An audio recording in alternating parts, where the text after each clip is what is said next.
Hello and welcome to Radio Free Nintendo. It is episode 838, and today is 8/31/2023. I can't get another 8 in there, I'm sorry. But I am James Jones. I'm joined today by Guillaume Vayette.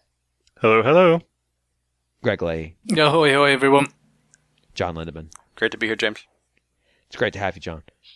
We're here to talk about video games. Specifically, we're here to talk about Super Mario Brothers Wonder. Shouldn't be there. Today was a 15-minute-ish direct on Super Mario Brothers Wonder. Just say Brunder. Did to kind Just of show off what is in. No, I'm not going to say it. To show off what is in the game, and in about 50 days out from its release on on October 20th. And so that was basically what that direct was. Like you could really summarize it as Nintendo showed you a bunch of stuff in the game. Yeah, and they said it was about 15 minutes, and it was 15 minutes. Yep. Pretty much. It was pretty cut and dry. And they didn't even really wrap it up. They just said, it just cut off. Yeah, it basically just ended. I'm like, oh, I guess that's the end. Okay. On the hardware thing, right? The red yes. OLED. Yep. By the way, new hardware. Bye. Yep. Yeah, usually they announce the new hardware thing and then they come back around to wrap it up. But since there was no opening to this one either, it really just was like a voiceover just started talking over footage. Yeah, you could kind of imagine this being one piece that would have been slid into some other presentation that would actually have had sort of an intro, an outro, a transition to something else, but it's just on its own. It seemed kind of the timing seemed kind of pretty predictable in a way, because it's pretty much equidistant from when the game was announced to when it will come out. So it's just this. Well, we'll just right in the middle there. We'll spike interest in it again by showing a little more, and that's pretty much what they did. Yep. And so we got a trailer that it spent a lot of time talking about the wonder flowers, and the powers you're going to get, which obviously that's the key conceit of the game. But I mean, that was really the focus. And then as the elephant, you can XYZ. You can even do a jump and, stuff like that. You can run as the elephant, you can run over large gaps, and then an extreme zoom in of the elephant's feet running over large gaps. The voiceover going, "See?" It's no, I saw it. We didn't need to zoom in, but okay, cool. That was really the tempo of the thing. It was, here's a bunch of power ups. We're going to show them off. This is in terms of Mario directs, or specific game directs. This is probably the most skippable, I think. Everything you would have seen in this direct, you're going to see with your own eyes in, like I said, about 50 days. In fact, TYP basically predicted when he's like, do I need to see this one or can I just skip it? And my response was, yeah, you can pretty much skip it. It's really too bad because I felt like the announcer just gave it his all. He really tried. I think this is the most acting we got from the announcer. There were two specific things. Unfortunately, I forget what the second one was, but the first one was the way that he said, Daisy. I was just thank you, brilliant, bravo. Yeah, he did. He didn't just, clearly the director or, was like, look, I like the idea of the director having to deliver the context there.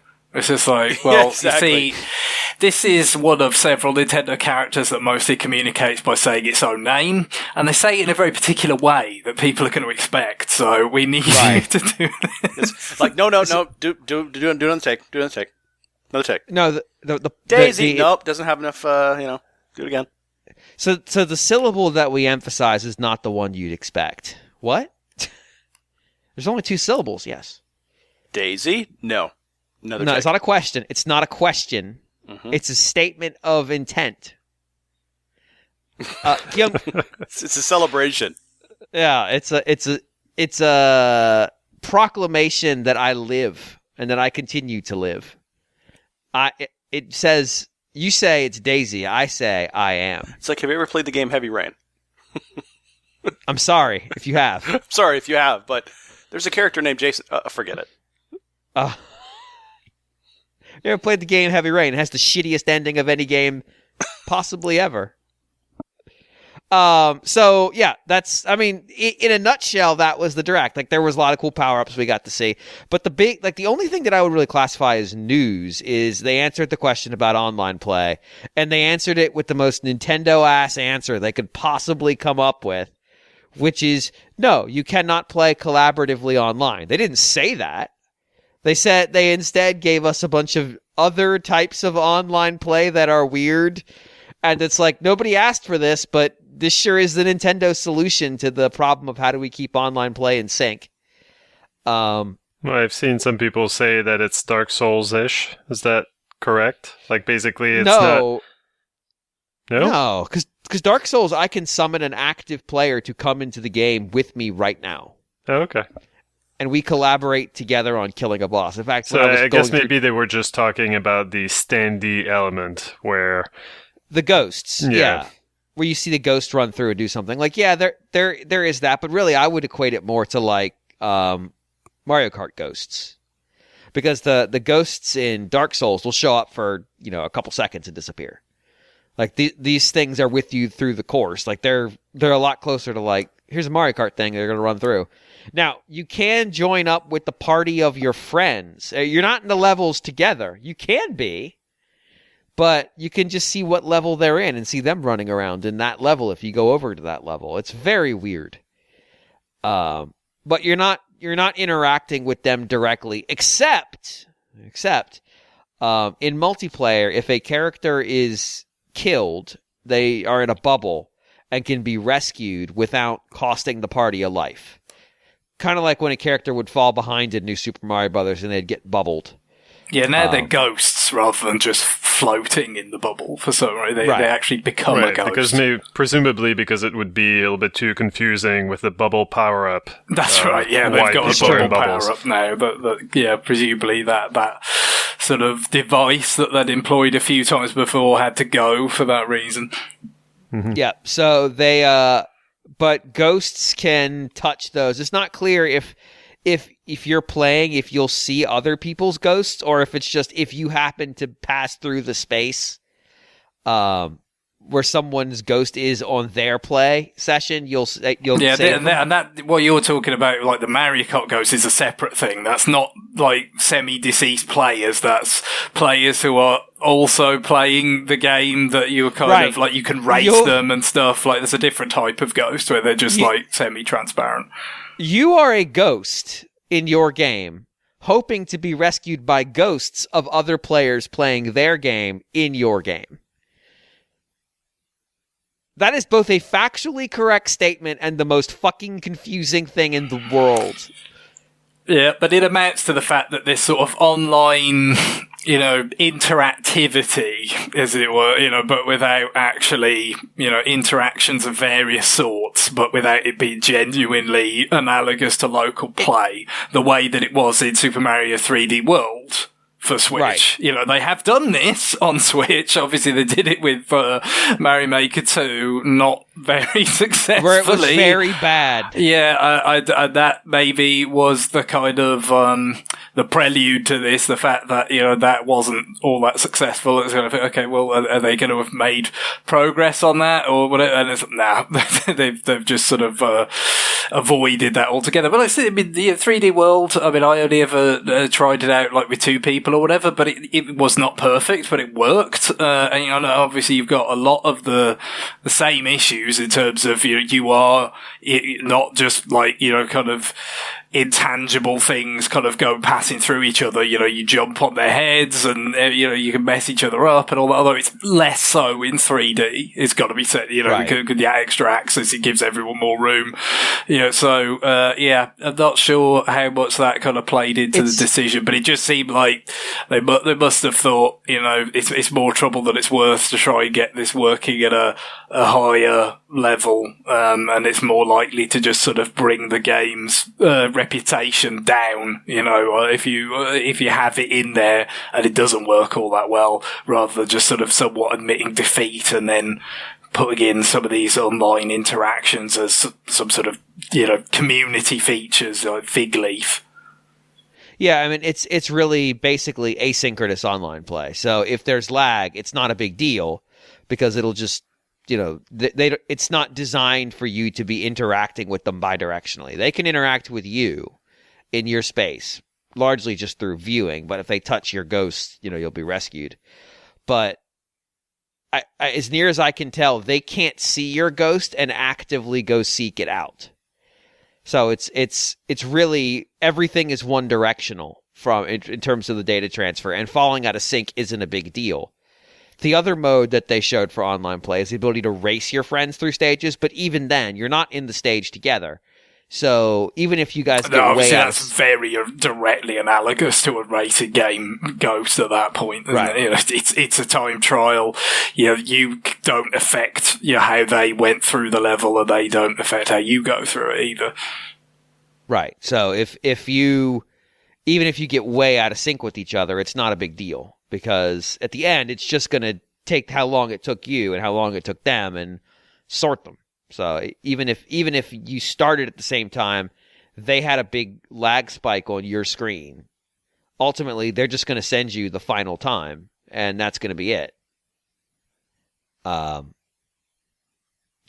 I mean, in terms of like that answered a question we had outstanding. What is the online for this game? I'm not super satisfied here. I would like to have been able to play online with the three of you. The pause there was me thinking, am I lying or is that true? I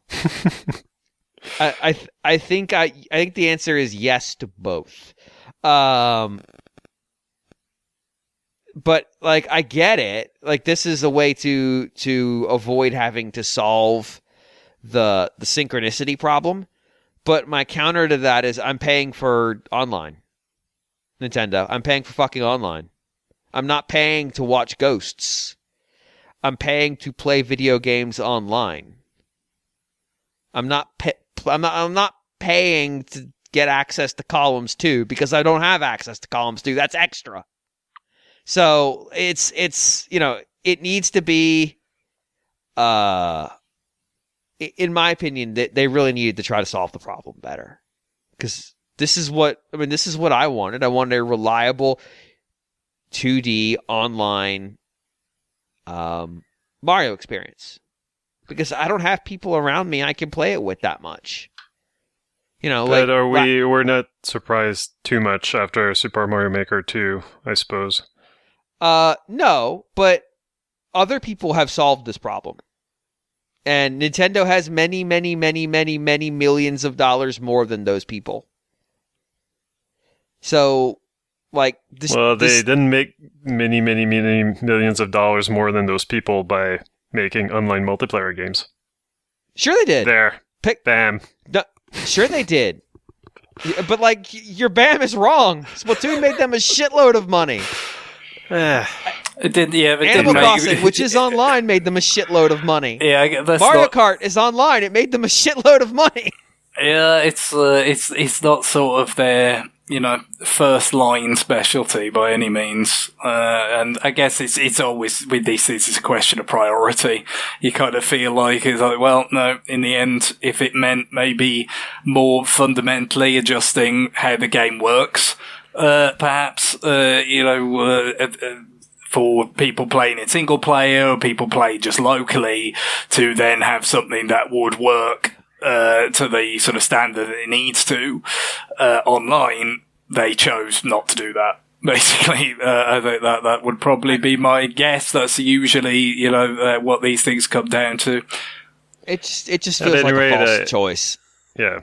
Also, I wasn't serious. I was trying to take that Simpsons Bill Gates thing in a new direction. Didn't really work. Carry on. I mean, you should have just said buy them out, boys. Yes. That'd have been better. Which they could do. Nintendo could just find a company who's good at this and buy them out, boys. Yeah, they've got the money for it. They just don't want to do it. I think philosophically, they just don't want to do it. Dear Nintendo, find the small indie dev who made a multiplayer 2D game. Buy them. It is, yeah. I think the inconsistency of it will probably strike some people again because obviously, yeah, it was there in Mario Maker 2, however iffy it was a lot of the time. I mean, I can't say as I did a lot of that with friends like that would at least like I would kind of know roughly, where they were in the world, so what sort of connection they've got and all that, like what you could expect. Like all of Super Mario Maker 2 stuff I did was basically with random people, which is always going to be a recipe for problems, because of the likely distances involved and, God knows what the connections are like. But they had it in there. And then, like I said, they had it in 3D World as well. So, they've somewhat set a, kind of precedent there. And then this does go against it. So it's awkward, for sure. And that's presumably why they did at least feel the need to put some of these sorts of, kind of community type features in there. So it doesn't feel like, we just completely blanked any notion of, online features. But, I just think it comes down to, presumably, they would have been faced with, like, maybe having a compromise on some of the things that are in the base of the game, and they weren't willing to do it. Not to say that it would have been impossible to do it, but it's just like hardly, that's pretty tough to imagine. It's just simply that they did not deem it worth the time and money that it would have taken to kind of reconcile the way they wanted the base game to be with how it would function online, and just thumbs down on that basically. So, well, the only thing I can think of at this point is that they must leave the choice between online or not online or online features. They must leave that up to the game team themselves. So that's the only thing I can think of, because they're certainly not enforcing any standard at all, because there is no standard. So that tells me that from the top down, they're not they must say to these game development teams, you can put online in this game if you want, if you feel like it's justified or it's the vision that you want, but we're not going to tell you what to do. We're not going to tell you how to do it. If you want to do it, we have some resources, but really, you can tell there's no major top-down thrust to get online into any game. I actually took it the opposite direction. Do you remember the original Xbox, where was it the original Xbox or was it the very early 360 where Microsoft started mandating that every game had to have some kind of online play? It's probably or online component. 360, I would think. And like at the very beginning, when studios had no idea what to do, they would satisfy that checkbox with like the most banal shit. Mm-hmm. And you'd be like, no, see, it's got an online component. And it would be like, you can go online and trade color swaps with other players. Done. Online succeeded. Like it feels like there was an edict of this game will have an online component. Well, for it to have any for the right. things it does have, yeah. Like I said, I think some of that it may be more to do with the fact that those other Mario games I already spoke about did have online features. So it might not be of company edict, it might be of just a feeling of like we did set something of a standard that we are violating. But we'll let's at least kind of, offer something in its place that doesn't make it seem like such a total kind of, lowering of the bar compared to those other two games, however well they functioned in the players' personal experiences. Yeah, it is. Like I said, it's been a while since Mario Maker 2, though. Like, it's been what? 4 or 5 years? I think it's 4 years. I want to say. I feel like it was 19, if I had to guess. Like this is my opinion as somebody who has been paying for Nintendo Online for basically that whole time. Like that should have been something that there was a team whose only job it was fucking fix this. And if they couldn't fix it in Mario Maker 2, they should have been ready for the next 2D Mario game, because it's not like they didn't know there was going to be another 2D Mario game.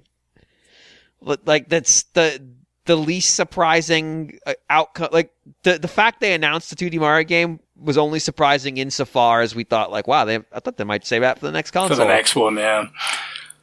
No, the surprise is that it's been this long, right? Since the last one, they really, and the longer it gets, in many ways, the more inevitable the announcement becomes. Other than just, do you hold it for the start of another system? But no, it's all a question of priorities, isn't it? It's just it isn't a priority for them. They don't put a very high priority on it. Evidently, but they reveal that to us.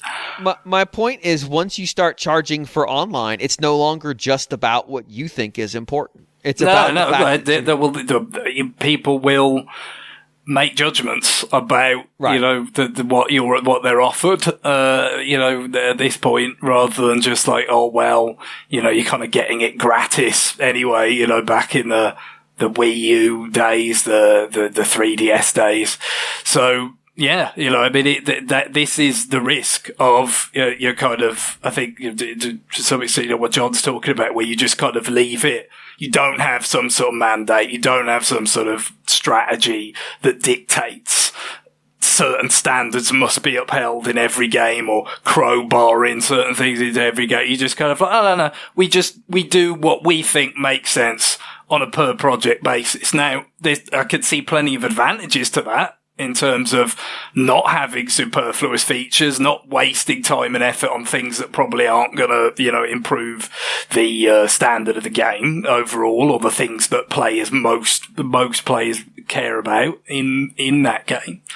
But the dark side of it, the downside, is that you are going to get these times where individual projects make decisions about, what they think's important. And then what players may take from that is, what am I getting for my money if, this, that, and the other major first party game that seems like it's, could be well suited to having an online dimension, choose not to. That may well then play into their decision making about whether they want to renew their subscription. I mean, that is another part of the trade off now that Nintendo should really be considering when they make these decisions about, is this worth doing or isn't it? And presumably they do to some extent, but evidently it doesn't, it's not weighed that highly, at this point in their decision making process. Yeah, It is to me, I think it's just a missed opportunity. It's a missed opportunity for Nintendo to have put out a game where we collectively could have actually had an episode that's just us trying to record an episode while playing Super Mario's Brunder, as Guillaume wants me to call it. Yes. And just being fucking lunatics and just there's something really appealing about multiplayer Mario and its chaos. And I think Nintendo doesn't necessarily seem to grasp that all the time. That the 4-player Mario is ridiculously fun because it's not a good experience. If that makes sense. Well, I wonder how much of it as well they kind of feel like, that's something that's so much better in local multiplayer. The idea of like, the craziness of it is something that people will enjoy if they're in the same room and they're all laughing together about it, less so if it's, kind of, especially just like people, they don't facilitate the communication part, do they? Not particularly well, anyway. They're just, I have no idea if it would have even used the phone app or whatever. But it's like this notion that, that particular kind of knockabout comedy that local Mario multiplayer produces just doesn't translate that well, relative to, obviously stuff like Splatoon or, whatever else. As an expert in Gust Bellow Fellowship, I can promise you that shit translates even when you're not in person. That kind of absolutely debauched behavior is a rewarding experience when the person's not in range that they can punch you for it. When all they can do is just wail into a microphone at your decision to engage in what I would say is antisocial behavior. And that's great. Well, now they've said Gus Bellows Fellowship. I'm imagining the sort of climax of Return of the King, where Gollum does not fall into the crack of doom because he's so happy. It's because Sam has just got a Gus Bellows and blows him into it. It'd be a better ending. I do want to hear what the Elvish term for Gus Bellows is, though. I feel like that's very important. As a Gus Bellows fellow, of course. Yeah, obviously. Like this is I mean, I don't wear the signet ring every day for no reason. Yeah. I want others of my kind to be able to identify me. Mm-hmm. But the elves play such a role in the forging of the rings that I would be very surprised if there was not actually a word for Gus Bellows in Elvish. You just have to go find it. Yeah, there's definitely a word for gust, and there's definitely a word for bellows. Presumably, if you just do a 1-to-1 translation, you're there. So One you're not would wrong. think. Yeah. So yeah, if you happen to be an expert in, which Elvish language would you want to do it into? That's the other part. Is it Sindarin and Quenya? Are they the two? Yeah, ones? Sindarin's the one that most people would have been using at the time of the forging of the rings. I guess that's the one you'd want to use. Because Quenya is the older one that's all formal and most people can't speak it. So yeah, there it is. If you want to, well, actually no, there it is. The nerdiest thing we've ever done on this show. Congratulations, you did it. You made it. You made it to the end. Everybody here, you win. You win. You made it to the end of the game. You think it's the end because the volcanoes erupting, we're going to die, but it's fine because Gandalf's going to come on an eagle and get us to the rest of the episode. Oh, good. It's perfect. Were there any power-ups that you wanted to talk about? The drill thing looked kind of interesting, the sort of versatility of it in terms of like you could just drill into the ceiling and kind of just set like almost like Metroid 2 Spider Ball, like just go up and around the walls and ceilings, but actually, obviously as the drill, would imply beneath the surface as well and kind of pop things up out of there and all that. So that looked kind of interesting. I mean, I guess, the bubble stuff we already alluded to, kind of. The fact that they can act as platforms is pretty good. I mean, it's not the first time we've seen that in the platformer, but it's pretty much the first time in a Mario game, or probably not. But anyway, so that could be interesting. In terms of power-ups, I just want to note that we were so distracted by Elephant Mario that we took our eyes off the real threat, which was the Elephant Daisy fandom. Oh no, I called that out in the episode. I'm fairly confident I made a comment that Elephant Mario means the existence of Elephant Daisy. Yeah, so that's a concern. So we're gonna have close-up elephant bottoms. Is that what's gonna happen here in shorts? Oh. That's the end game, I guess. God damn it! Now I'm just sitting here trying to get the Fat Bottom Girls lyrics to work with elephants and Daisy. God damn it, John! Why do you do this? They do make the world go round, James. God damn it! Why do you do this? And beyond the power-ups, the Wonder Flower seems like the effects are pretty varied and interesting. Like it's more than just touch fuzzy, get dizzy. I was wondering though if they would actually change if there was only one per level or if they were I would assume random. So. Oh, I really doubt it. I think it's in this level there's a Wonder Flower. You touch it, this is what happens here. And that's why I'm kind of after watching the trailer I was a little bit like that's it, because we saw when we first saw Super Mario Brothers Wonder, it's so inconvenient to say the full name. The way that the characters are, the presentation seemed to be so different from Super Mario Brothers, new Super Mario Brothers Wii. And now I'm looking at the environments and I'm like, wow, like the Flower Kingdom sure looks like the Mushroom Kingdom. It's got all the same elements. It looks, the backgrounds were a little bit disappointing to me. Like they mostly look like... They did look much more, kind of getting looks at a few different ones.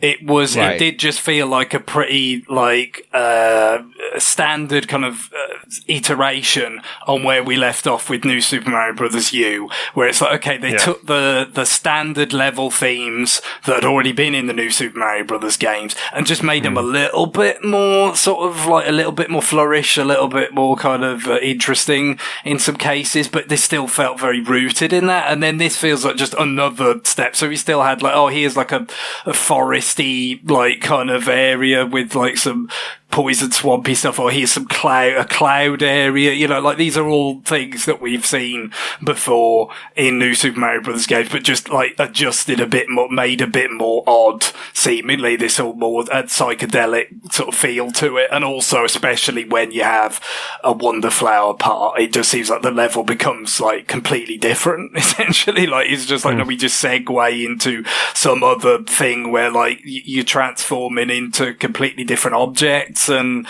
go to space or whatever. Like it does feel like the whole point is that it's just like apropos of very little, but also this notion that like you don't necessarily have to activate it or whatever. So I do wonder if that's going to be almost like a thing where there'll be certain secrets that are hidden in a level by virtue of not activating the thing, and that will give you the opportunity to find something like that way. It sounded like what they were saying is that the seed that you get at the end of those segments is like the currency to unlock certain levels. So I kind of wonder if it's just like you can finish a level, you get a seed, you can finish one of those wonder segments, you get a seed. So it's just you got to find all these secret things to unlock all the levels ultimately, but I kind of wonder if it's just a case of like finding the keyhole in Super Mario World, like kind of like you go out of your way, you do it. Also, it seems to maybe knock you back into the level itself once you finish them. Those wonder segments, so it's not like one or the other. It's more like if you find it, good, you do it, you complete it, you get the seed, and then you finish the level. And you're good. But yeah, I imagine there's some flexibility maybe in there where certain levels, maybe it kind of puts you back almost where you started, and maybe with others it doesn't. It feels like it's a pretty flexible concept, but I think it fits into this, like, we were talking about this Super Mario Odyssey a bit quite recently in terms of probably this whole notion of like giving people more ways to sort of progress through the game in terms of, it seems like they apparently, like with the overworld map, they've got like ratings on levels for like how difficult they are. And there's like more choice of like, okay, well, certain levels, like how you could actually progress through a world in the overworld map. Like, there's probably more, it generally was like a kind of straight line of levels on the map in a New Super Mario Bros. Game, and then you'd have a sort of few spokes coming off it for like alternate levels if you found an alternate exit or some bonus item houses and things or whatever. It feels like now it's like this bit more like the 3D world map in terms of the way you can walk around it. But also, I think mainly the idea of like, there'd be a route to the last boss of the world that maybe involves some tougher levels that, it's clearly marked that they're tougher. And so if you don't want to interact with those, just kind of, leave them aside, perhaps, and then go through the sort of, the path of least resistance to that boss. And maybe if some people are not as into the psychedelic bits or whatever, like you don't necessarily have to do them, like just that kind of take it or leave it attitude that they've developed with Odyssey about so many different types of tasks and moons that you could find, and sort of incorporating that into the more rigid world of the side-scrolling Super Mario Brothers game. I feel like it is definitely some of that kind of showing itself here. Yeah. The Wonderflower bits, some of them seem more interesting than others, I don't know if like the free fall one's all that interesting to me, or like Mario getting inflated, floating around, like that looks much like that pea balloon thing from Super Mario World. There was the one, like, I think a lot of people were like, oh, that's cool, when they saw I think it was Luigi just walking into the background. It's almost like it becomes it's like top down instead of side scrolling all of a sudden. Yeah. So that was really interesting. I hope there's a lot of that. But even that, I was like, this kind of reminds me a little bit of maybe like Yoshi's Island when you turn into a train, or stuff like that. I feel like I was glad to see that. Like it kind of reminded me of the like in Super Mario World, like for just this one stage, like there's this chain link fence, and you can go in front and behind it, and that was so cool at the time. It was something we had never seen in a Mario game before. Yeah, I think it shows up more than once, but it's not much. It's in the castles, isn't it? Mostly, I think. Right. Yeah. And so, like, I feel like there's a little bit of that in this kind of change of perspective thing. It's fun to see them playing with the formula a little bit more than just, here Mario is going to be, I don't know, super tiny and run on water or something. Like it plays with not just Mario's abilities, but like what's expected of the player, basically. The way you actually interact with the level, I guess, Yeah. They brought, I think the graded things did make their way into the new Super Mario Brothers games a bit, but yeah, you didn't tend to have sort of that many analogous new things like that, No. that really felt like you were kind of interacting with levels in a somewhat different way, because it was all, especially the first one for DS, was like really quite rigid. It didn't really have that many kind of new ideas, and then there were a few more as it went on, but it was never, the whole point was it was meant to be recapturing sort of the Right. joys of side-scrolling Super Mario games that back then had been absent for some time, and obviously they are doing that again now, with a similar sort of length of time having passed, but at least it seems like there's a bit more kind of flourish in there. And also these badges, that are kind of interesting. The notion of like equipping certain sort of abilities. So you can only equip one, at a given time, but, you've got a lot of these sort of, like traits, like improve your ability to like kind of climb up a wall, or, improve your ability at swimming, and like make faster and stuff. It's kind of interesting. I was wondering whether they would say maybe this was something you would unlock for levels you'd already beaten once or something, but I don't believe they said that necessarily. So it's kind of interesting.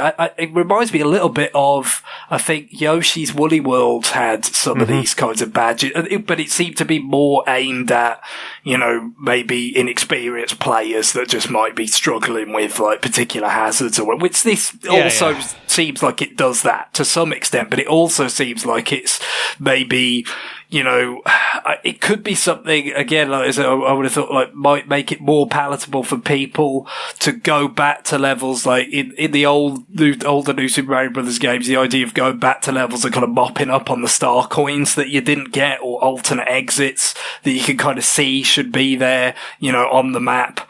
That you haven't unlocked yet, and like, well, it's a bit more palatable if it's like, oh, well, now when I go back, like, I'm really fast, or this like wall jumping bit in that level will be easier because like I've got a badge that helps me with that, or something. Like maybe they think it'll improve the sort of rate at which players actually go back and get the most out of the levels. I kind of wonder if I don't know, like, on the one hand, like, they look pretty cool. On the other hand, I kind of wonder if they shouldn't have been made into power-ups and become, like, their use would have been maybe better suited for the environments that you use them in. It's tailor-made for that, it's like, you have a particular level designed around this particular power-up that exists in the level. Yeah, because like especially like the grappling vine thing, like that looks really cool, but at the same time it looks like, okay, like they show a toad getting a collectible that couldn't have been gotten some other way, except maybe probably you can get it some other way. Like if you have some other badge, or if you have the bubbles, like maybe you can create a platform and go get to that place that they show the toad get to with using that power up. Yeah. I think I would have been happier to see it as a power up and see like challenges designed just for that, because it seems fun to play around with. What they did show was something that it reminded me a little bit of, if people remember Kirby's Return to Dreamland, they have those kind of challenges in Magalore's ship where you use a particular copy ability. It seems like you kind of have to unlock the badges by completing a challenge like that using that ability. So like at least that will be designed around them, and then you get, I mean, it might be quite a fleeting thing, but there'll be some kind of little bit of level design content there that's designed around, showing what this thing can do, and you showing you can use it properly, and then you can kind of go wild with it, I guess, after that, perhaps. But it opens up. You wonder about it. It just like usually you think about it, gives it pretty. You can, of course, take power-ups, by not getting hit, you can preserve a power-up, well into a level that doesn't sort of naturally dispense it. When you think of like riding a Yoshi in certain levels where there aren't Yoshis in Super Mario World, or all these sorts of things like that, or like you've got them in reserve. So they've always had to consider things a bit like this, but it feels like this is opening it up quite a bit more, and you just wonder whether it'll hold up to that greater number of variables. But obviously for experienced players in particular, I mean, there is presumably going to be a fair amount of option to just not use them if it doesn't seem like that's particularly appropriate. Right.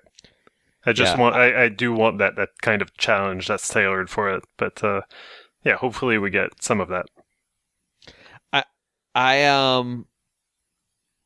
I'm trying to think if there's anything else that like really caught my eye here, but I think they may have gone too early with the elephant, like in terms of showing it off. Like they shot their load, and then we just because nothing of the new power ups they showed, like you mentioned the drill, and the drill does seem to have the capes F this, I just don't really want to play this stage energy attached to it, but like nothing really comes close to the elephant in terms of just the sheer absurdity of it. Like maybe that should have been saved for this trailer, so it's a little bit more of a surprise. Well, we must remember, I mean, they're not going to be giving away the store with this either. No. We've still got quite a while till, the back end of October. And even then, there's going to be a lot of stuff that they're not going to want out there. They're going to want a certain amount of, dare I say, wonderment to be expected of players actually seeing things they haven't already been spoiled by marketing. I've been thinking like Tears of the Kingdom, like they showed a certain amount of things off and all that, but I mean there was so much stuff in that game that they didn't let on. They let people find for themselves, and they've become much more of a thing of everybody sharing that once they actually had the final game online, being part of the kind of buzz that game generates. And obviously it's a very different kind of game, very much larger than pretty much anything Nintendo's ever made.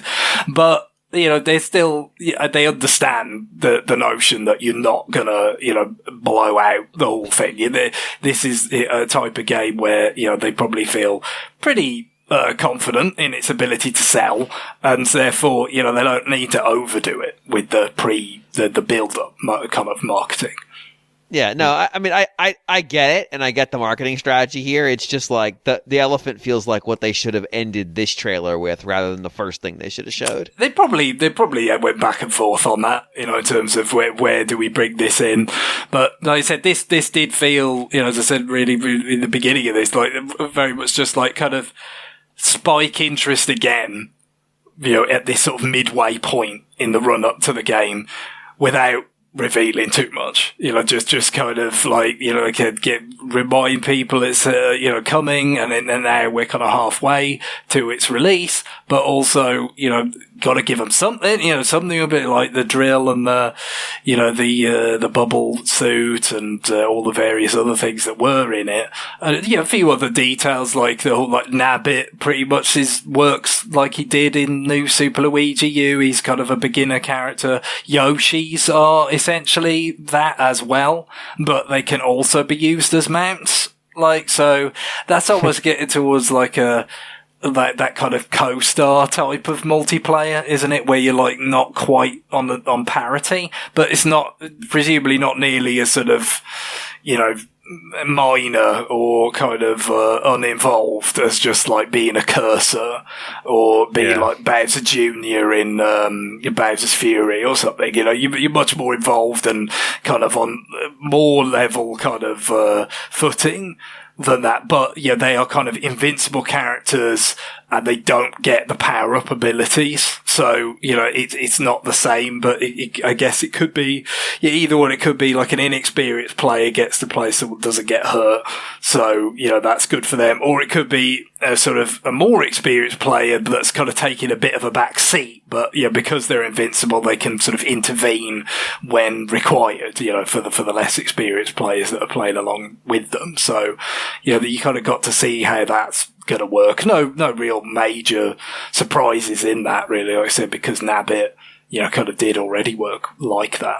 And also just a bit of a closer look aesthetically at some of the stuff. Like, Yoshi is definitely a bit, his design has been modified. It's a little bit more like the classic Yoshi from Super Mario World.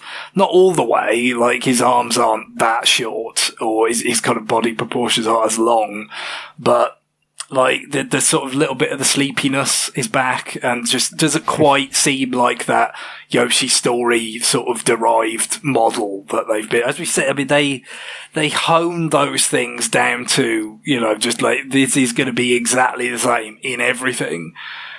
And now all of a sudden they're a little different, and you notice, even if they're not that different, but it's just like after so many years of standardization, you do notice these little flourishes, and poor Yoshi getting crushed under the weight of Elephant Mario. That's pretty funny. They did have a nice animation for it, which I appreciated. He's labouring a bit. It does remind me, if you see the Andy Serkis Planet of the Apes movies, like when you get to I think maybe the latter two or whatever, like he's got this kind of close ally who's a flange male orangutan who gets to ride around on a horse, and it's like, that poor horse, that must be if that were a real horse, it would be suffering a great deal right now. Now Yoshi is that horse, basically. The other thing that I kind of was thinking about coming out of this direct, but I wasn't 100% on there, is they did allow some members of the press to get hands-on with the game for an hour, so not exactly a ton of the game. Impressions were largely good. Vulture gave like weird impressions that felt very much like they came out of the outlet Vulture, so disregard at your own decision. Strongly considered. But like, people seem to really enjoy what this game had on offer. And of course, they got to see a lot more than we did, even though they only saw it for an hour. Apparently, they got sort of pulled around a bunch of different worlds so they could see the different worlds in the time frame they had. So I imagine we're going to start seeing more impressions come out pretty soon, because they're already out showing this to people with fairly extensive demo time. So if you want more, it'll be available. I don't know that I need any more. I feel like at this point I'm good. Really the only thing I needed out of this direct was the online answer. So everything else is kind of just like, yep, this game looks weird, and I'm here for weird. I hope they haven't. I mean, you said they almost certainly haven't, but I do hope they haven't shown all their best material already. It doesn't look like they've either. The new Mario voice is very, very, very close to the old Mario voice, or we didn't hear the new Mario voice because it sounded like Mario. I mean, we've been told that Martinet is not Mario in this game. Right, but in this trailer, I'm saying, like, either they didn't put the new... I don't think they would have done that. I mean, because people played the game. All right, well... Yeah, it's got to be it's pretty far along. Close. What they're playing. Yeah, that would have been the brief, like we said last week. It's just like he has defined it so, down to so strongly in a 30-year period that I think I'm sure that was the only choice they felt they could make, is just get the person that can best imitate it. And let's face it, I mean, people have been imitating it for much of that 30-year span. It's just something that people do for laughs. So there's got to be somebody out there that was just uncommonly good at it for them to use. So and this could also answer the question we had last week of why now, why so suddenly, why seemingly out of the blue did they just drop a tweet where they're like, Martinet's out. It very well could be somebody during one of these press things just asked, and they're just like, is that Martinet or no? And they got the answer, but because they were under embargo, they couldn't report it. So Nintendo's they got to get out in front before the embargo lifts or whatever. I mean, I did wonder whether when they announced, there was a couple of days between when they said it was going to run and when it did. I did wonder whether could this be when we see the promised video or whatever. But I was kind of surprised this would have made sense. It would have been a little bit of a quick turnaround in terms of, well, if you could have had the video for this, you couldn't have done it then. As well, It would have had the margins would have had to be really, really fine. No, it's not quite ready for when this tweet goes out. But yeah, I'm sure we will see it in due course. I mean, we normally get a direct in September, kind of somewhat associated or alongside with TGS happening in Japan. So, that's another possibility.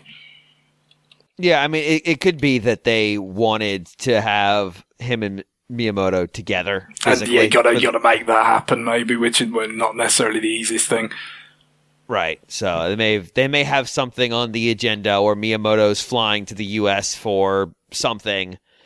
I doubt Martinet's flying to Japan anytime soon. And they're just going to make it work then. But until then, they wanted to get out there before the embargo was up, and didn't really have much of a choice in the matter. So they got it out when they did, and maybe it was literally like, okay, the press. It's because I don't know when the press saw it. They might have seen it the day the announcement came out, because it's been about 10 days now. It may have been, okay, today's the day we're going to show it to the press. Oh shit, they're going to realize this isn't Miyamoto.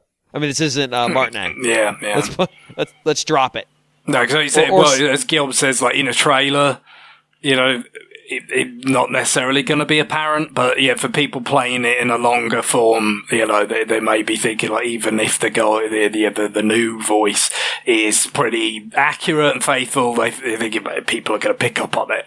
You need to be kind of prepared for that. And somebody may have asked, and they were like, okay, we're going to tell you, but you're under embargo. But even if they're under embargo, leaks still happen. So it could well be let's just get out in front at that point. Yeah. Yeah, because that's news they would want to deliver on their terms. Yeah. That this is an amicable thing. This isn't like we just fucking sacked him. He's not gone. We've got other roles for him. This is business as usual. Will continue. We didn't replace Charles because he did something. Don't speculate on that. Everything is fine. Everything's great. Everyone's happy. Because people assume the worst. Oh sure, yeah. And unfortunately, we've been conditioned that sometimes assuming the worst is the correct thing to do. By people being the worst. My final thing here is my theory is that Timothée Chalamet is voicing the new Mario, because at some point I find this very suspicious. But one of the flowers, when you water it, says you would share your water with me, and it's just so there. I thought yes, Mario is the Kwisatz Haderach. He's the prophet who's going to lead the Fremen to victory. It kind of caught me off guard there. I wasn't sure if that was the guy doing doing the narrator or not, because the voices were strangely similar between the flowers and the announcer guy. A little bit, yeah. What if he's doing double duty? What if he is? Exactly. I worry when they're like, and if you walk around the Flower Kingdom, the flowers will talk. My immediate thought was, and I may have actually said this out loud as I was walking from my office to the pick up a bagel sandwich. I may have actually said, "Oh fuck." I definitely thought it, because my immediate thought is, "Oh god, they're never gonna shut the fuck up, are they? We're about to get fucking Kid Icarus here. Oh god damn it." I really hope they aren't just constantly fucking yammering. Well, we'll say, it could be something that's an option, because, they see, as I mentioned the first time, when we talked about the Nintendo Direct that showed this game, it seemed like they were somewhat taking over for the message blocks that you would have in Super Mario World, for instance, where, Yoshi's Island as well, I think, where it would give you kind of tips or, things like that. And it seems like, some of it is just like incidental kind of world building, trying to be cute, funny, whatever. But they did sort of specifically call out in this the idea that, it's almost going to tip secrets. Because, there's a flower in the foreground commenting on something in the background, like, "Oh, I wonder if you can go there," overtly suggesting to the player you should try and find a way to get to this bit in the background. Now, people may not want that. Not just, because whether they find the flowers cute, charming, annoying, whatever, they may not want secrets tipped in that way. They might be a kind of thing that's like, well, do you want this? Are you a experienced player that just wants to find everything for yourself, or do you want the hints? And that is often the kind of thing that would be an option. So maybe it will be an option, but that's just speculation on my part, naturally. I hope it's either not as aggressive as it comes across in the trailer, or I can tune that way down, because boy, I could see, because if it's like every time you walk past a flower and it's like an area where you end up dying a bunch of times, I'm gonna want to uproot that fucking flower. Like, try jumping. No, fuck off. Absolutely fuck off. Fuck right off. Fuck, get out of here.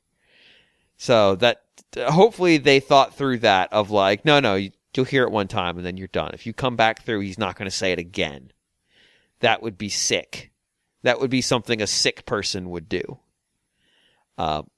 Now, you could make the argument that a lot of the content they've shown in this game is also something a sick person would do. So, Just the same flower always going like, I didn't expect any company. I didn't expect any company. And it's after you fell to your death 5 seconds earlier, just over and over again. Like, he's summoning you back from the grave to cure his loneliness. Over and over. You are stuck in eternal Groundhog Day, and it's thanks to this fucking lonely flower. I do also, or I did want to touch on, and I missed this earlier. What the fuck is Bowser's plan? What the fuck is Bowser's plan? So he just turned into a castle? Is that it? He just touched he touched the thing and went mental. That's all there was. There was no... Even his usually quite minor amount of strategizing appears to be absent here. Because he's seeking the power, and it turned him into a building, and I'm like, but why? Why do you wake up and go, you know what I need? I need to be a building. Mario would never fucking say maybe didn't choose that. If he knew, right, it seems like the effects of the flower are random, so that's what happened, and he seems to be happy with it. So. In other parts of the game, like Mario turns into a spiked ball. I mean, I very much hope that isn't like a Triforce thing where it's reading his innermost desires. Bowser is like, I'm gonna go. My plan for solving the Mario problem is go and collect the power up that I know 2 things about. 1, I don't know anything about it, and 2, it will prove to be very unwieldy. That's it. Those are the only things I know, and therefore this is I'm going to predicate my entire scheme around it. Then he's like, "Well, I seem to Bowser gotcha pulled his scheme essentially." He's like, "Okay, I don't know what I'm going to get." Well, I'm like, "Oh, I got a SSR power up. I turned into a flying castle." Considering the success rate of his previous schemes, he's better off going with purely random.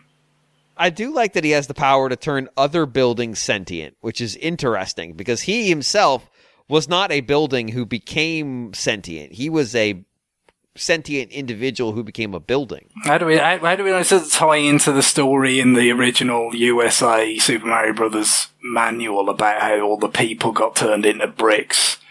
And you're quote unquote freeing them or something when you break a block. So freeing them with the gift of death, yes.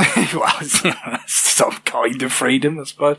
But yeah, maybe it's just all part of this. You know, this is just something that happens when you're in the Mushroom Kingdom or the Flower Kingdom or whatever. You know, this sort of segueing of states from, you know, building or building block to person is somehow much more fluid than we could possibly imagine here. Perhaps the all structure is as you... Oh, wait. That also basically makes this the plot of Xenoblade Chronicles 2.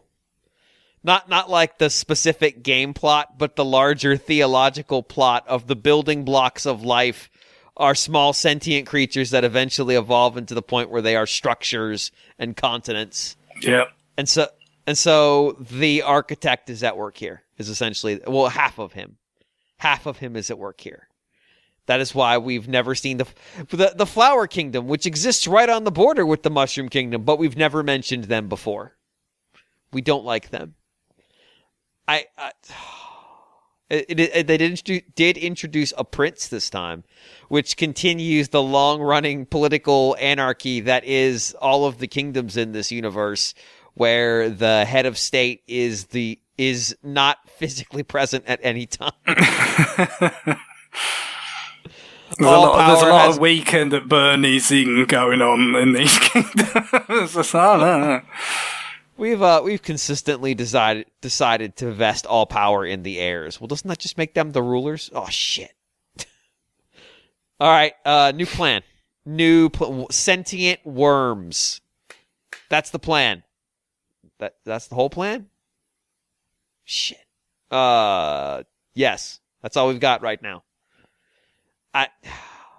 I mean, granted, I'm talking about how does this fit into the plot of Mario game? And the answer is it shouldn't. So it's fine. But also it's very stupid if you think about it for more than 5 seconds. All right. So we're going to take a break. When we come back, we talk about what we've actually been playing. So go ahead and stay tuned for that.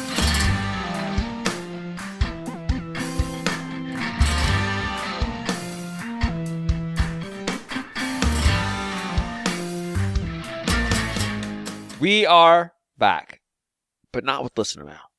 We're back with new business, and I'm going to go ahead and ask Guillaume to start the new business parade with a new release just out on Switch and basically everything.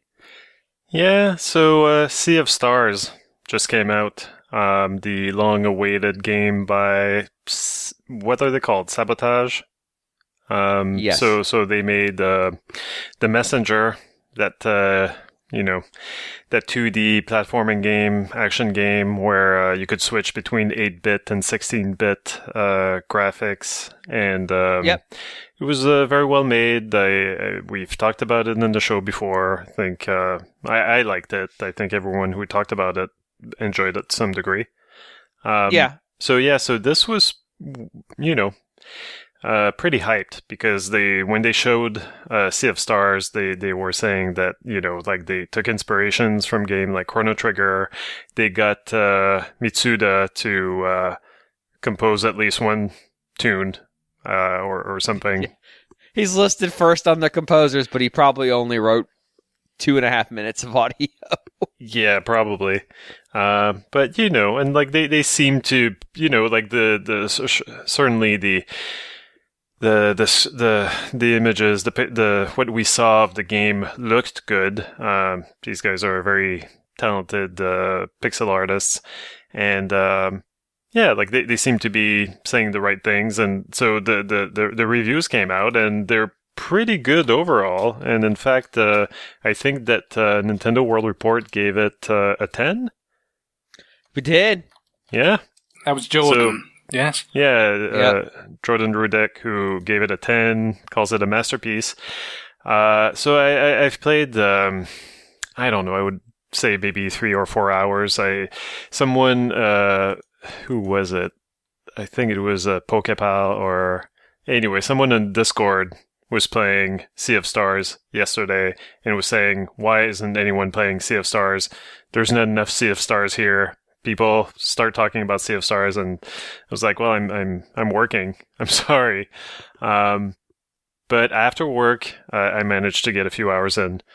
And I'm still kind of waiting for that to fall in love with the game, unfortunately.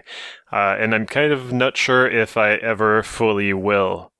The good news is that it does look amazing. It's a really great looking pixel art game.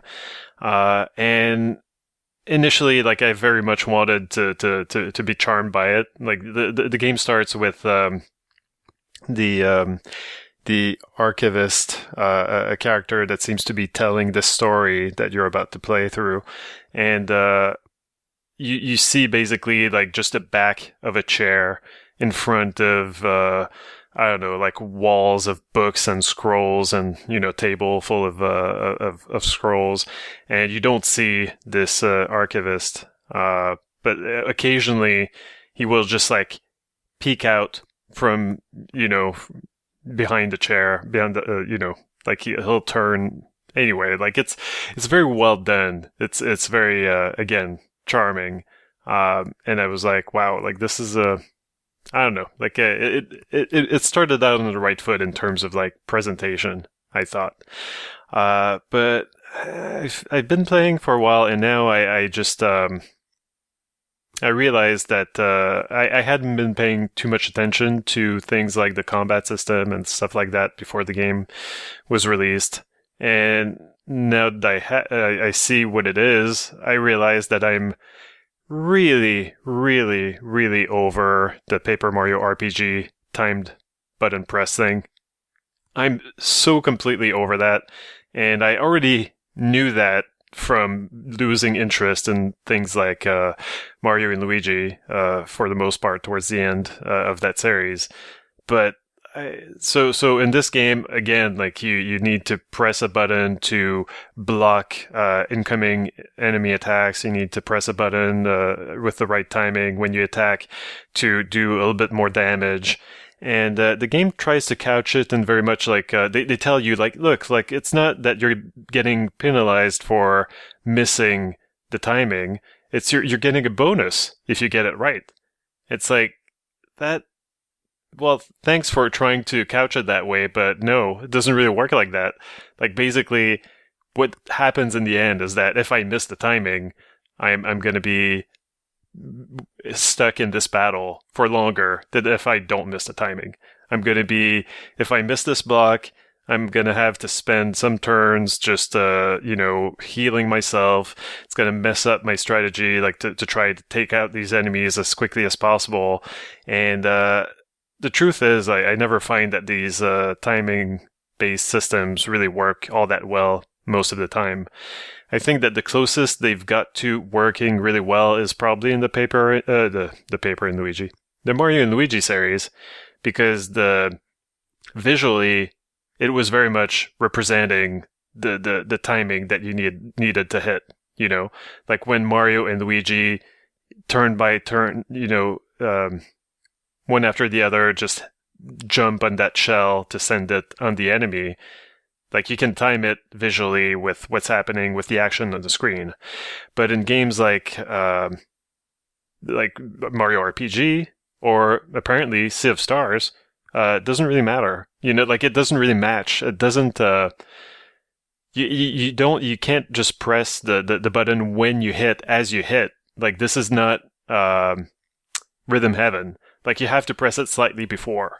You kind of have to divine the timing that the game wants you to press the button at, and it's even worse when the enemies are attacking you when you're blocking, because they have their little animation where they get close to you, and then they do their attack animation, and then there's like a beat, and then your character gets hit with damage, and it's never really quite clear when you were supposed to be hitting that button to prevent that damage. It doesn't seem to be during the animation when the enemy actually attacks. It doesn't seem to be in the animation during which your character is under the effect of the attack, like reeling from the attack. It seems to be somewhere in between, and it's never felt right. So that is a major kind of block for me for really getting into this game. There are other elements to the battle system that I think are pretty interesting, but they kind of they're not interesting enough, or they're kind of weighed down by this whole timing thing that I really don't enjoy at all.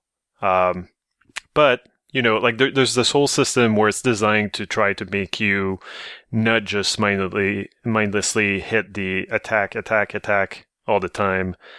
They want you to switch to use your skills that are powered by mana points, basically. But you have very few mana points stored, but you can get them back when you do regular attacks. But the enemies, like usually you'll often be fighting two or three enemies at least at the same time, and some of them will sometimes have these Octopath Traveler like kind of locks on them. Basically, like you have to hit them with this type of attack or this type of element. And if you can break all these locks, basically, like you can stop their attack before they do it. And so by doing that and combining that with the fact that you have very little MP to pull off elemental attacks, it really makes you, strategize like, okay, do I want to use my mana points now? Because then, like, if in the next turn one of these enemies gets one of these locks, like, I'm not going to be able to make up, like, I'm not going to be able to regenerate my mana in time to be able to break that lock and to stop that big attack. Like, is it worth it to take the chance to use my mana points right now, try to kill it this turn, so that I don't miss my mana points the next turn? So that's kind of interesting. And there are more elements like that where it's not just about the mana points. There's also eventually, like, you unlock the possibility that every time that you hit an enemy with a regular attack, they leave out these orbs on the field, which you can use to charge up your regular attacks with your elemental power. And so without using your mana points, you can still use, something that you can use to basically, again, like, break one of the locks on one of the enemies.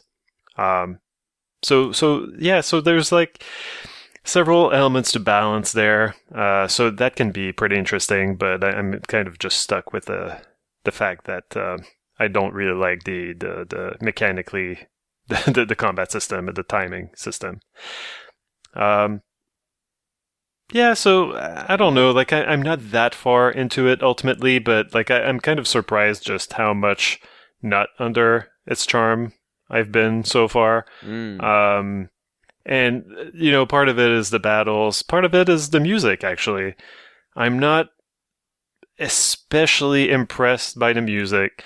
I feel like there's been a lot of games with, kind of retro sensibilities that have excellent soundtracks, and I don't think this one stands out particularly. I couldn't tell you what Mitsuda wrote. Like, I don't know if I've heard it yet. So who knows?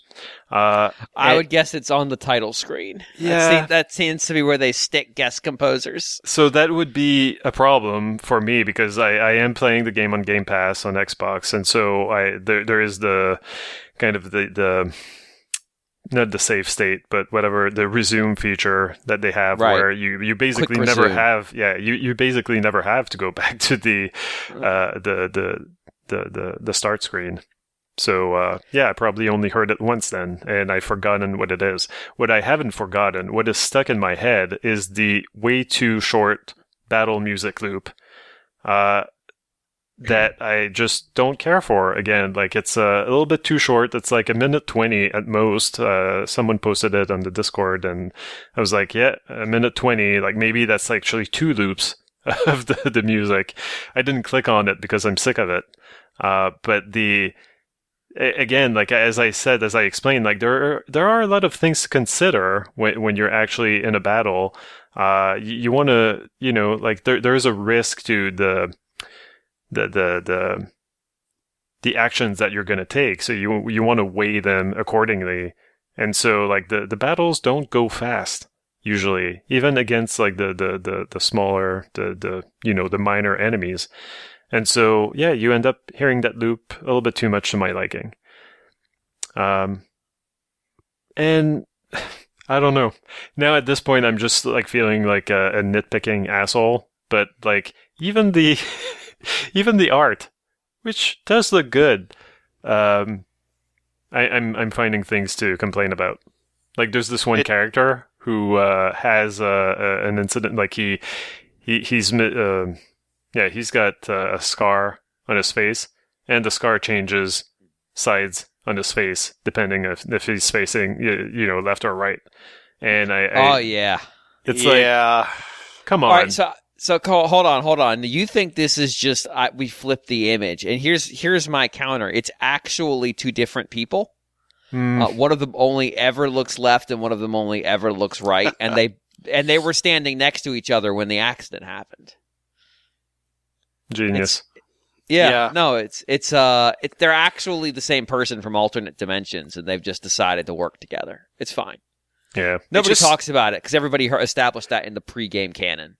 Yeah, it sounds like you expected to be impressed by this game in at least one area, and yet it doesn't sound like you're impressed by any of it. So, I mean, it had, and I don't know if this was Sabotage's own doing or if this was done by others, but it had the ignominious distinction of being compared to Chrono Trigger, which is not what you want. You don't want that. If you do it to yourself, you're stupid. Yeah. Because here's the thing. Chrono Trigger could come out right now with a different name, and people would be like, it's not quite Chrono Trigger, though. Because Chrono Trigger has reached this place in people's heads where it's like, it's special beyond itself. And so, let me be clear, Chrono Trigger is a very, very, very good game. But also, it's gotten to that place. So, you don't want to be compared to Chrono Trigger. Don't do that. Don't do it to yourself. And if other people do go, Chrono Trigger's a classic. We're taking some inspirations. We're trying to make our own thing here. Like, just don't lean into that, please. Yeah. So, I don't know. I'm just ultimately, like, this is terrible. I remember, it's just that I've been playing a lot of retro games, like, in general, indie games. And now I feel like I'm the asshole who's like, have you guys ever played a retro RPG before? But the fact is, I know that Jordan has. So, like, I'm definitely the asshole here who's like, how could you like this so much? His problem is definitely not a lack of awareness of what's on the market, and what's been done. Call him out. Do it. Do it. Make drama. Do it. It's good for ratings. It's good for ratings, Guillaume. People love drama. I really think that the main issue here is, like, I'm just sick of the whole timing based thing, and I don't want to do it anymore. And so that it might be coloring a little bit my perception, my experience with Sea of Stars in general. But you're not sitting here saying, boy, oh boy, does this game look good and the music is fantastic, but the battle system sucks.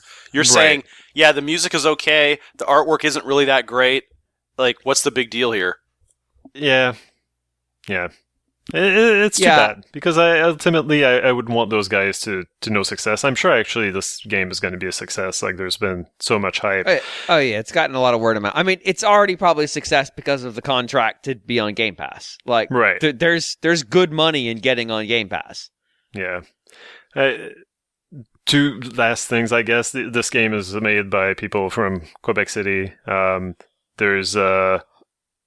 There's an inexplicable thing that happens in the game where they keep these two, like, you play the first two main characters that you get in your party are the Solstice Warriors. They've been picked from some place that they've been found at, like, they're brought into this academy to learn how to be warriors, and then they have to be champions for everyone, I guess. I don't know. Like, it's a little bit unclear at that point exactly what the point is, but the part of their training, like, it's explained to them over and over again, they're going to have to do a lot of, like, training, a lot of fighting, a lot of sewing.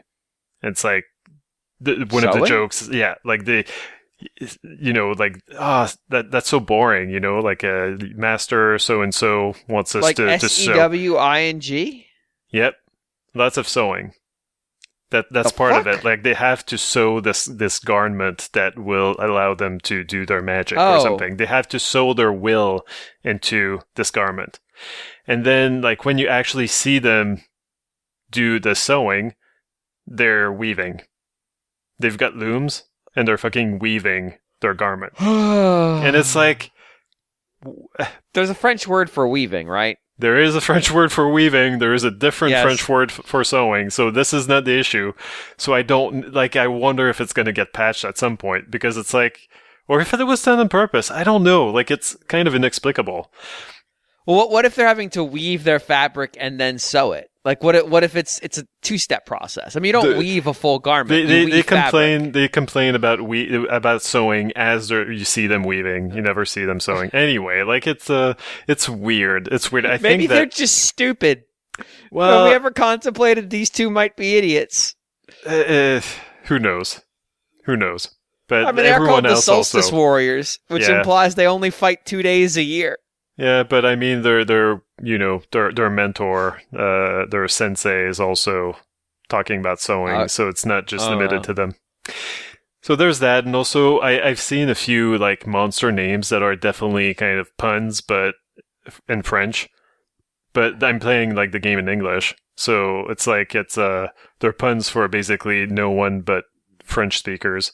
It's kind of cute and funny, but also at the same time, it's like you're making puns that no one will get, basically, or for such a fraction of your audience. It's kind of weird. Like, there's this in this area that I'm starting, like, the monster that's wreaking havoc is called Malcomud, and it's a pun in French. Like, it sounds like bothersome, basically, and it's like, you're not going to get that. I get that. I kind of chuckled. That's it. Anyway, so that's Sea of Stars.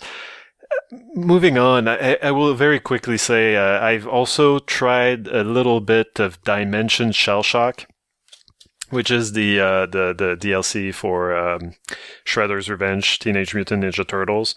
Unfortunately, it looks like, like, you get 2 extra characters. You get this whole mode where you have to survive this series of battles. So I wanted to try before I buy.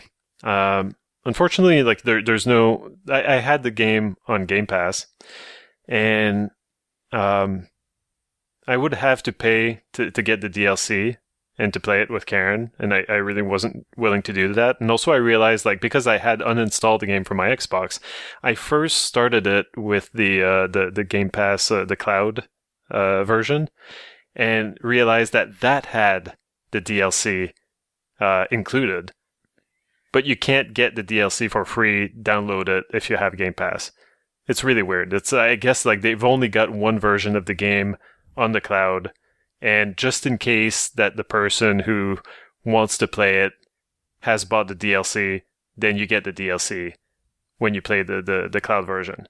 But Karen couldn't play that because we've only got one Game Pass account, not two, and so she couldn't join my game, which seems like petty a little bit. That from seems Microsoft. Really stupid. Yeah. So I ended up just checking it out, by myself, that mode, and my takeaway was that I don't remember how to play Teenage Mutant Ninja Turtles. They start you off, and it's really, the difficulty is high, and I was really, really struggling. I was getting my ass kicked, and I feel like it was not a good way to get back into that game, and I'm not super predisposed. Because Karen has seen me get my ass kicked, she was like, you know what? I think I'll pass. I'll skip my turn, and so I'm not sure if we're gonna end up buying the DLC in the end. But just beware. It's a mode for. It seems to be a mode for. You've mastered the main game. You remember it. You have maybe touched it in the last 10 months, and so you still remember how to play it. Then maybe this DLC is for you, and if not, maybe reacquaint yourself with the full game before you try the DLC. Would be my advice. Yeah. Cool. All right, John, you've got. Actually, I'd like you to wrap up Cyberpunk and then roll into Starfield if that's okay. Yeah, it's fine. Yep. So Cyberpunk, so you got the Phantom Liberty DLC coming out at the end of the month, I think on the 26th. So if you like Idris Elba, or he'll be coming. Is that his last name? Is that his correct last name? Elba. Yeah. Elba. Idris Elba. Yeah, so he's going to be in there. I guess they love paying money to have the likenesses and voices of Hollywood celebrities in their games, I guess. Just stop doing it. It doesn't add anything. This is the whole thing. The game does have Cyberpunk. I love Cyberpunk 2077. I think it's great. Okay. Silverhand, who is Keanu Reeves' character, there's a certain ridiculous charm about him in that game. But, all right. How much now, do you think Idris Elba, I don't really know why they have him in that game. Like with Keanu Reeves, it's like, okay, I could see they wanted to make a splash and get some headlines, and he's funny on Keely's shows and everything. But how Idris much Elba do you just think feels it really? Yeah, exactly. That's my point. I don't really know what having Idris Elba in this DLC really adds to it. And how much does it cost versus a regular voice actor? Yes, I totally agree.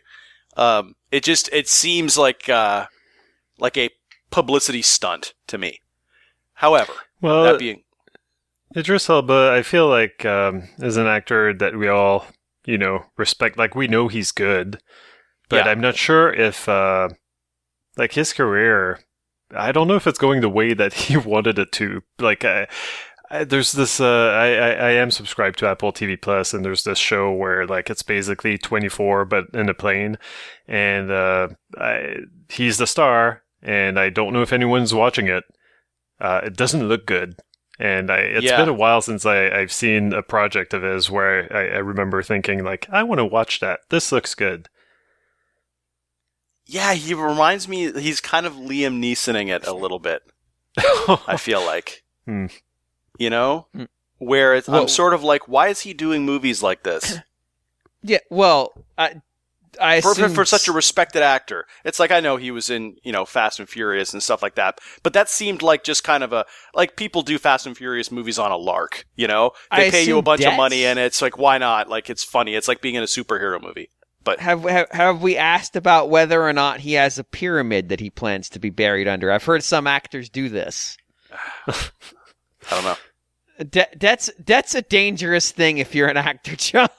Yeah, for sure. Debt is how you end up doing coffee ads in Japan. Yeah. Yep. Well, anyways, yeah. So I did finally beat Cyberpunk 2077, and what's amusing about that is the fact that my last game save, actually, I beat it 9 months to the day from the last time I saved my game. And so I was thinking, okay, well, the DLC is coming out, so I know I was right near the end of the game, so I should just finish it off. And so, I'll pick it up and just, see, I'll just go kind of through the rest of the story. What I didn't realize is that my game save was literally before the last mission. So I had an hour more to go in that game before I beat it. But I let it sit there for 9 months and picked it up 9 months to the day. And I beat it. And I was like, wow, I did not have that on my bingo card today, beating Cyberpunk 2077. So, I rolled credits on it. And so now I'm just doing some cleanup, just kind of like achievement hunting and stuff like that. I'm looking forward to the DLC. I really hope they fix some of the more obvious bugs. Thoroughly enjoyed the game, but man, there's just still some just goofy. Like, you play that game and you're just like, there's Cyberpunk being Cyberpunk. You have an NPC that's following you on a quest, and it just starts walking into the wall and repeatedly, like, cocking its gun over and over again. And, sometimes, like, there's, like, I was trying to do this one achievement where you have the fast travel points, and the achievement is to find all the fast travel points. And there is one fast travel point that's out in the kind of Badlands, like out in the mountains, and you go there to try and find it. Not only is that fast travel point not there, but there's apparently supposed to be a building there. The building isn't there, but the NPCs are there, and some of them are probably supposed to be standing on the roof of a building that doesn't exist. So they're just off in midair, just standing there looking around. Can you shoot them? Yeah, you can. You can shoot everything in that game. But can you shoot them from under them in the building that doesn't exist? That I don't know. There is some weird collision detection stuff going on. I didn't really bother too much with it, but I was like, okay. Fortunately, I could still trigger the achievement because you don't need all of the fast travel points to trigger it. But it's just kind of like, yeah, that's just Cyberpunk being Cyberpunk. And, just weird things like, you'll walk over you'll get in your car and you'll drive someplace and then get out and then you turn around and your car's just gone. You're like, oh, okay. I guess I have to summon my car again. So it's just weird stuff like that. So I really hope, since they've had time, I'm thinking that when the DLC drops, that will probably be the game that it should have been at launch. I'm hoping they clean up a lot of the obvious stuff. But they've already said that they're actually moving, once Phantom Liberty comes out, they're going to move everybody over to the next Witcher game. So no bugs will be fixed after that. I doubt it. I think this is the last shot. So, but yeah, it's really good. I thought that they were going to be doing some sort of PvP mode, but I don't know about that, and I don't know if that's in the DLC. I don't think so. But yeah, it was nice to finally get it just knocked off and finished off. So, yeah. So from here on out, it'll just be some achievement hunting and just kind of. I have a feeling to get all the achievements, I might have to do it another game, because there's a couple of achievements. There's some achievements that you can only trigger. Like there's romancing of certain characters in the game, and so certain characters will only romance you, which of course leads to an achievement if you're female presenting or male presenting. And of course, my character was female presenting, and so there's certain achievements I just couldn't get because certain characters are like, "Whoa, hey, I'm not interested in you." Like, because you'll always have an option to try to kiss the other character, and they'll either say, "Oh, hey, I'm interested," or, "Sorry, I'm not interested. I'm not into you," kind of thing. And that depends entirely on, what gender you present as. So yeah, so that was cool. The other thing that I just started playing today is, of course, Starfield, which just came onto early access on Game Pass. And I think the normal Game Pass, just the standard edition on Game Pass, doesn't have early access. I think I got the upgrade. So I think that's why I was able to get on early access. But yeah, I've played about 15 minutes of it. So I've gone through the little intro sort of mission thing, and then gotten to character creation. So the initial part of the game, this isn't really a spoiler, but you start off, you're a miner, and I'm not too sure if it's on a planet or an asteroid or something. But it's funny because they've said this game is a lot like Mass Effect. Like you start off, and this is literally within the first 10 minutes of the game, so I don't even really feel like it's much of a spoiler, but you sort of find like some alien artifact kind of thing, just like you do in Mass Effect kind of thing. And you, apparently that has some strange effects on you. But the game looks really good. It's 30 frames per second on Series X. So, and you can kind of tell, like, especially when you come from, like when I was going from Cyberpunk to Starfield, what I'm playing it on is a performance mode, which is 60 frames per second. And so going from 60 frames per second to Starfield at 30, you definitely notice it. It's just a little bit chuggy. It still looks great. Granted, I'm not out in the open world. I'm in a cave. You start off in a cave. On mine. And then you go into character creation, and in character creation, you can choose from 40 different like character, like kind of pre-made characters. And then it has an extensive character creation mode. You can change whatever you want, if you so desire. But, from there, you can also change there's a kind of a heavy, like, role-playing element to it. So you can change, like, kind of like your character's background. And then you can change, like, some character traits. So traits being something like, oh, you're a native of this particular area. So when you go to that world, people will say, hey, you're from here. Come have a free drink at my bar, sort of thing. So characters, depending on what traits you choose, for your character, they will determine how some NPCs, like some dialogue options, and also how some NPCs react to you in certain areas and in certain, situations. And then with the other part of it is sort of like choosing what skills you have. Like, I think there's like certain backgrounds that you can choose for your character where you kind of have, like kind of flight experience. So you get like a booster pack and you can fly around with a jetpack sort of thing. So that's kind of how, but they really encourage you to kind of come up with, a background for your character, and, your character is a certain way from a certain way of life kind of thing. And, so we'll see where that goes. I haven't even gone past character creation yet, but it looks cool so far. What I'm expecting is Skyrim in space. But we'll see. We'll see what actually happens. Yeah. So. I'll be interested to hear where that takes you. Mm-hmm. Mm-hmm. I'm hoping it's not as buggy as your typical Bethesda game.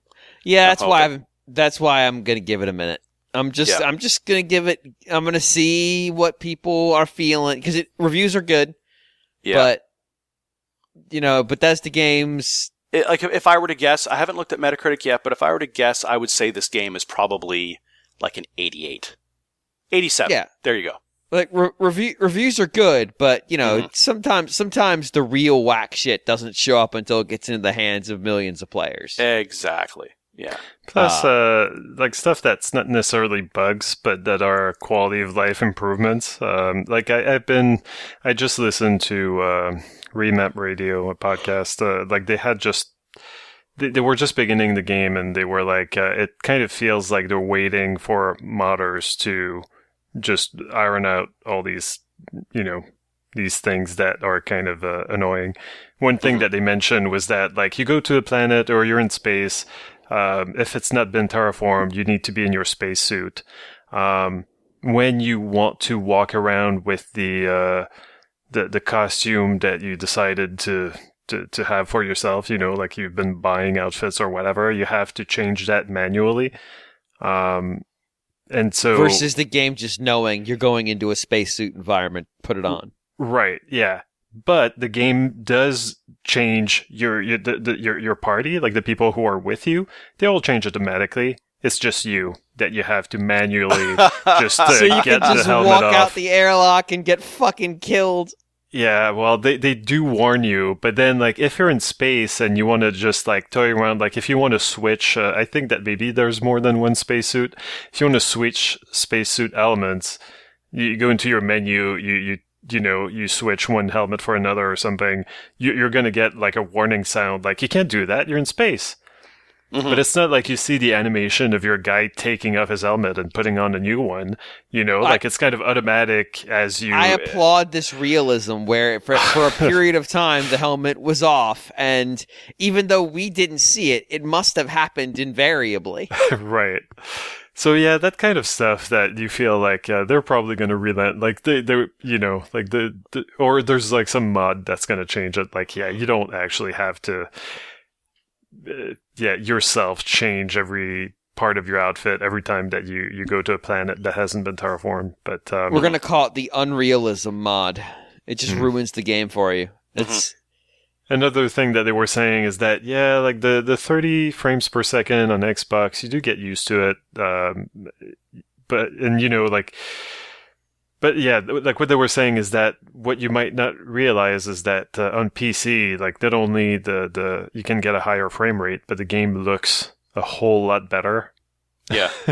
So there's that happening also. Yeah, I mean, it doesn't surprise me.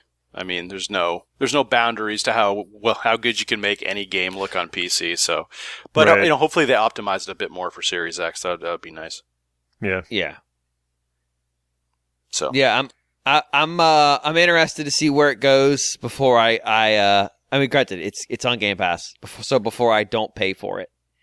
But it's there is something about these games of like, just let some other people sort out the shit before I get in there. Yeah, sure. I mean, I'm not expecting to be completely overwhelmed by this game, but I'm hoping to just. I mean, truth be told, I haven't really been super overwhelmed by Skyrim or Oblivion or any of the other Elder Scrolls games or any stuff like that.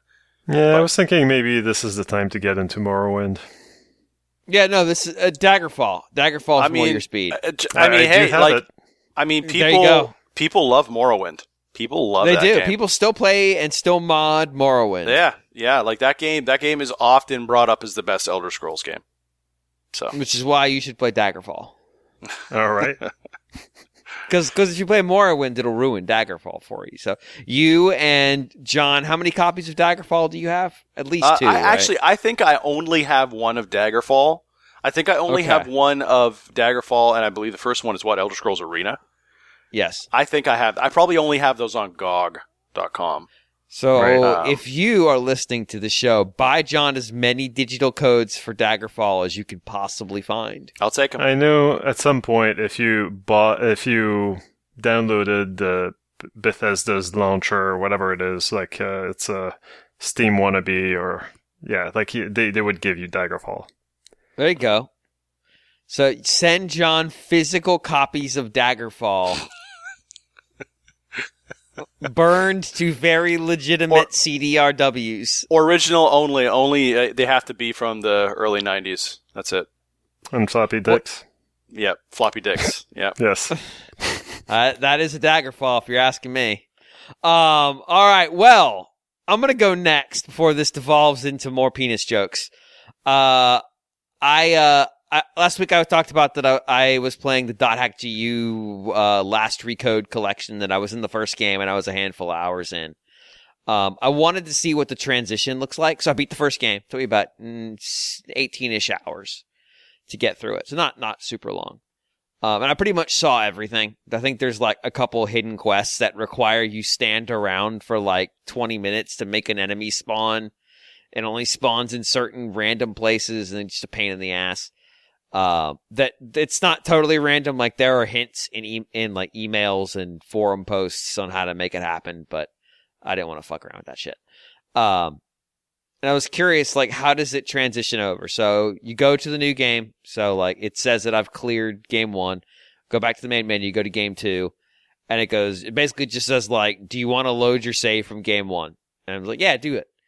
And, it's basically like, old PlayStation RPGs where you would swap discs, and essentially a bunch of stuff like video and dialogue audio that wasn't wasn't necessary anymore because the quests that they were tied to or the story that they were tied to are no longer available. And that basically the next disc is the same game, but they've saved space by cutting out the things you can't do anymore and replace them with things you'll only be able to do on this disc. That's basically how it came across. It did make a new save file, so it made a save file for this game separate from the save file that I ended the previous game with. So that save file was untouched. I could go back into that and reload it and make changes to it, and then reload it back into the first game the second game by starting a second game over. But they don't affect each other. Yeah, it was, and then the game plot basically just continued like it was a second disc. So this really was like Namco Bandai, like, how can we split this up, charge for it again? I don't think these were full price. I think they were like $40 games. And how can we solve the multi-disc problem? We'll technically make them other, like, different games and call it a day. Because I don't know that there were that many, if any, multi-disc PS2 games. Like, it would have been a fairly rare thing because they would have just gone to DVD. Because there were non-DVD PS2 games. So they could have just gone to a DVD and gotten a lot more space out of it. But yeah, I mean, basically, that's ultimately what it feels like. It feels like a multi-disc PS2 game. I did want to talk a little bit about the collection, though, because I actually explored the bonus content. So, yeah, the story, I mentioned it, but Game 4 of the quadrilogy was not released previously. I don't know how much it ties into the plot of 3, because obviously they must have felt like they got 3 to a point where the plot concluded. So, curious. But also there's this, and this was apparently on a separate disc on the first game. I can't remember what they call it, but it's basically just a bunch of videos that are supposed to be somebody's journal, like a researcher's journal as he's researching the events, and it's just giving you backstory of the whole fucking universe. So, like, the four games of the previous quadrilogy and the multiple anime series in play, and it's done through these really low res. And on PS2, they were still low res because they were, like, to save space, they were framed. So it was like an image takes up half the middle half of the screen in every direction, and then there's a frame around it. You know, and they were also low res. They didn't even up-res those videos. They just embedded them in a larger frame in a HD remake. It's 17.5-minute long videos giving you backstory on the universe, and there's like 10 of them. That was how they decided to play catch up. It's fucking amazing, and it unlocks based on your saves. So it's just like, now you've got disc 3, or you've got video 3. I watched one of them front to back. Like, this can't. It says 17 minutes. It's got to do more than just have a narrator retell the plot, right? It's like, no, actually, it only does that. It's like, this is a truly sick collection of video games. The people who made this are absolutely monsters. I don't know that I'm going to play too much of 2 right now. I was mostly just curious, like, how much does it bring over? And the answer is basically it's the same game, so it brings over just about everything. Even where my cursor position was in menus. So, I'm impressed, I guess, is the best way of putting it. But, like, also, it feels very weird knowing these were separate releases that were months apart, and they basically just continue from each other seamlessly. So, yeah, I probably won't talk about this game again unless something really fucking wild happens, but I don't anticipate that. I don't know that I'm going to play through much more of 2 for now, but I might come back to it later. I had enough fun with 1. And the sort of fake, I'm on the internet reading message board posts and trying to figure out if this screen name on this message board maps to the screen name of the person I know in the game, because not everybody use the same screen name, but there are enough hints where you're like, oh, that's so-and-so. Or if you're just like, that might be it, but I can't tell, just go to the Wikia for it. They've already gone and done all the investigative work for you. You can just go look up, oh, it's that person. Oh, he's also that person? Wow. I didn't know. So yeah, like, there's a certain amount of the mystery that the internet has rendered, ironically, unmysterious in this game. So, yeah, I mean, that's really all I've got on it. There is a bunch of, like, these news reports where they're reporting things that they've been weirdly prescient, considering this game came out in like 2006, I think. Maybe it was 5. There was a fake news report where they talked about how the convenience of being able to use your mobile phone for everything has been leaving people behind in the digital divide, and how that there are stores now that you can only pay using the tap of your phone on a kiosk, and people who still only use cash are unable to use them and consider it discriminatory. And I'm like, there's no way that there was sufficient writing on this back in 2005 for them to have sourced that, right? Did they just predict that? Because that's fucking wild if they just predicted that. And this happens a lot. Like, there's a consistent drumbeat of, like, how the fuck did they pick that in 2005? But haven't the... Okay, well, maybe... I'm not aware enough of how life was in Tokyo in 2005, but haven't they been paying for a lot of stuff, tapping their phones on... with chips? I feel like that's been like even on flip phones back then. Maybe I remember it being like their train cards that they were using to pay for non-train related activities, like your Suica card. But yeah, it was weirdly like they were even using the terms that we would use now to describe some of the conditions. It was very freaky. Right. Or maybe some of these terms have just been around for longer and they just hadn't hit like general public awareness. So maybe it wasn't so much that they were prescient. It's just that they were very plugged in. But regardless, I just remember like stories of like when the iPhone came out, like the Japanese were not super impressed because in many ways it was a step backwards for them. So yeah, maybe they were paying with their phones then. It was very weird watching in like an 05 anime somebody basically doing exactly. The phones also looked very like, because you'd think 05 they're going to look like the weird Japanese phones of the era, but in a lot of cases they look like modern phones, which there was a whole big dumb lawsuit over whether Apple was the geniuses who came up with square body, square screen. That may sound very stupid to you now, but that is a real lawsuit that happened. And the defense was, well, here's a prototype of what we thought Sony was going to announce. And it's like, wait a minute. Okay, sure. Now I can go point to this fucking transmedia property as prior art. Done. We did it. We did it, boys. We invalidated stupid patents with the power of a substandard anime adaptation of a concept. Oh yeah, there you go. Paying with phones. There you go. Nice find, Guillaume. Yeah, I can't send the article because apparently it's not there anymore, or at least Bing can't find it. But in September 2014, there was an article saying that Apple was a decade behind Japan's mobile payment curve. So that would fit. So that would mean that like in 2005, they were already using a chip in their phones to pay for stuff. And so yeah. But then piecing it together with the digital divide part is probably more impressive. It's pretty impressive. It's very weird how prescient they are sometimes. I don't know. It's a little bit unsettling. Cool. All right. But that's pretty much all I have to say about it. I noticed, so somebody else in the Discord, I think it was Meowth, picked it up because I mentioned that I had started playing it. And he ran into another one of those where he's like, how did they predict this? And my response was, I have no idea. So it was very odd. Greg. Yep. What have you been playing?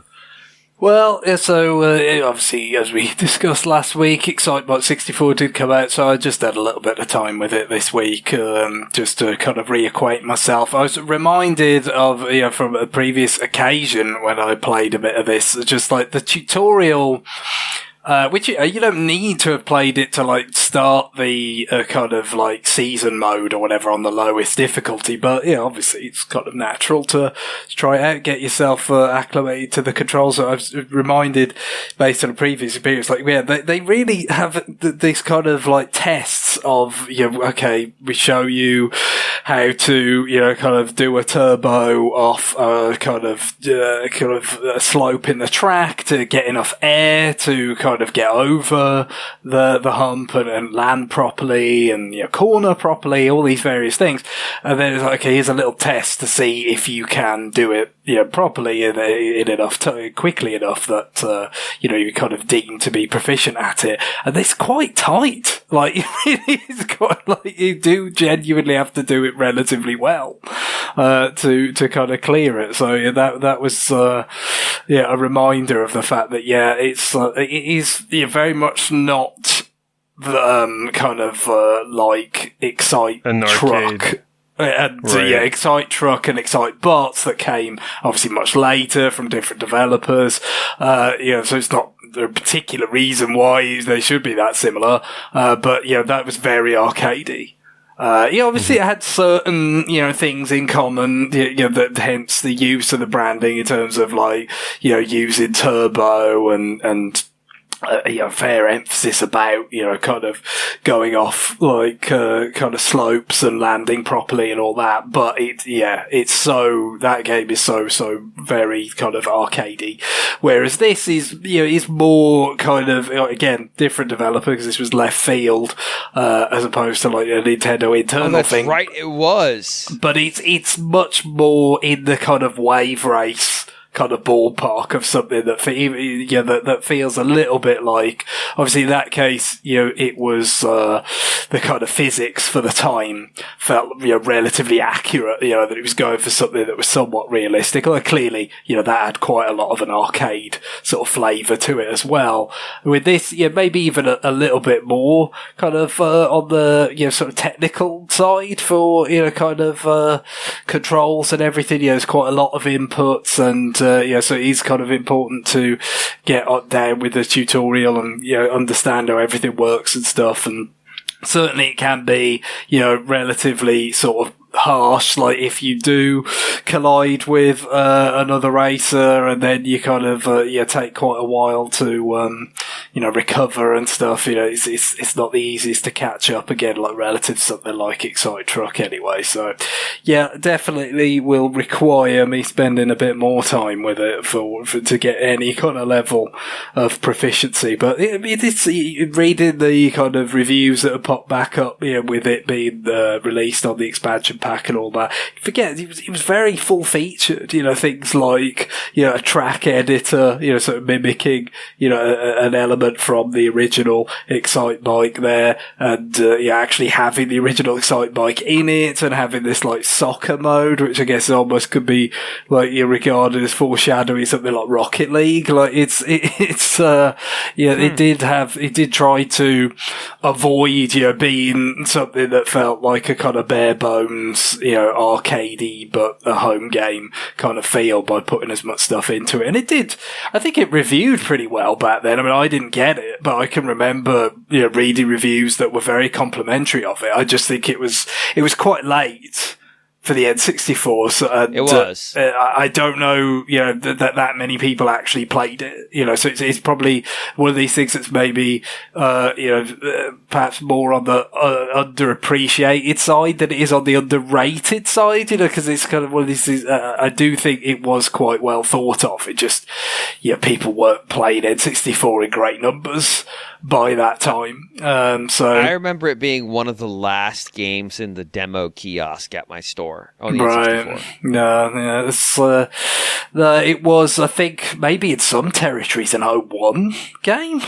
Oh my God. Yeah, definitely 2000, I think in North America, but might have slipped out even later in some places. So yeah, I mean, the N64 was, for me, the N64 felt like it was really kind of over after the end of 2000. That you had, for me personally, Majora's Mask which was like November of that year, and then Sin and Punishment on import. Right. It just felt like the wait for GameCube was on at that point, and I think I got Conker after that, but which Nintendo didn't publish themselves, did they? I think, was it THQ in America, I want to say, actually published that. For Conker? No, I thought Nintendo published it. Oh, maybe it was in Europe that was the case. I forget. There was definitely something where they did not, it was not the usual arrangement, as it were, for other Rare games. I think just because it was like super duper late at that point. But yeah, other than Conker, I really didn't play a lot of N64 stuff in 2001. It was, once you got to the summer, there was GBA. Of course, and then by the winter it was GameCube. So yeah, I think it was a bit of a Excitebike 64 was a bit of a victim of that. But I'll play a little bit more of it as the weeks go on. I would have thought here there, and then other than that, I won't go too much into it now because I think it'll probably be better next week when I imagine I will have played, kind of the bulk of it, if not like 100%ed it. But they had during August, which in my time zone has been over for a few hours, they had this multiplayer sale event thing, they kind of had a few different phases to it. Like for, I think most of the month it was just like, if you buy these various multiplayer kind of games, you get like more gold points, essentially, so more cashback than usual. But at the end, they had a few, games at their kind of customary 30% discount, and most of them, as you might expect, I already have. Although I did notice with some interest, a game I did already have, they included Animal Crossing in this, but not at 30. I think it was a 20% discount. Let's not go crazy here. How kind of them. It's too popular for the 30% discount, surely. But listen here, you peasants. the one game that's like, oh yeah, actually, you know what? I'll go for that, was a game that I have no realistic possibility to play in multiplayer, which is Kirby Star Allies. So this game is 5 years old now.